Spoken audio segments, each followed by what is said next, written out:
Red Rising was one of my favorite books, so Golden Sun has a lot to live up to. I enjoyed it, but not as much as Red Rising. Here's why.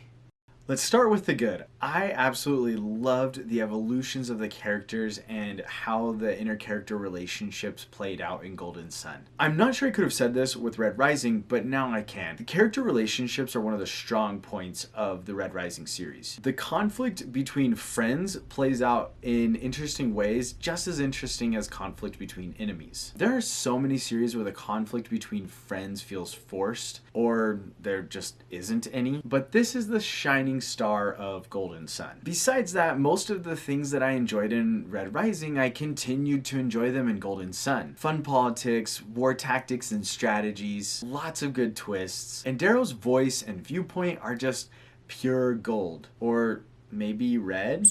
I read Golden Sun while I was working on the submission docs for my own novel. Or in other words, while I was realizing I don't have the greatest comp titles. I was never really considering Red Rising as a comp, but as I was reading, it was just really heavily on my mind of why it could be a good comp. Having that in mind helped me realize a little bit more what I want in general out of a comp title and helped me make my wish list. I like the tone of Red Rising. It's dark without being too heavy, which is something that I'm going for with The Fourth Wall. However, it's got some pretty big differences, like the genre and kind of everything that comes with that make it so that it's not the greatest comp title. Even though I really enjoyed Golden Sun, there were some things that brought it down for me compared to Red Rising. First, time jump problems. Both Red Rising and Golden Sun kind of jumped through the timeline some, and I found myself disoriented, wondering if minutes, hours, or 10 years had passed in between events. The second is setting. I struggled just a little bit in Red Rising to kind of get my bearings in the setting,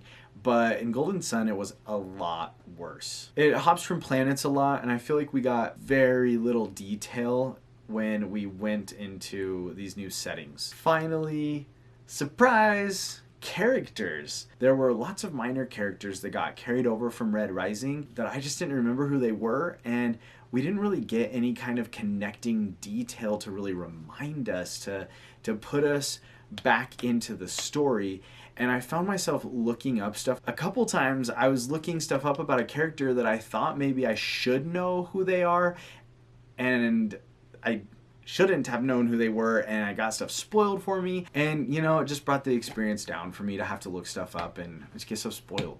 Nobody wants that. I am very hopeful for book 3. I have loved both of these books so far, and I have a good feeling Pierce Brown will deliver.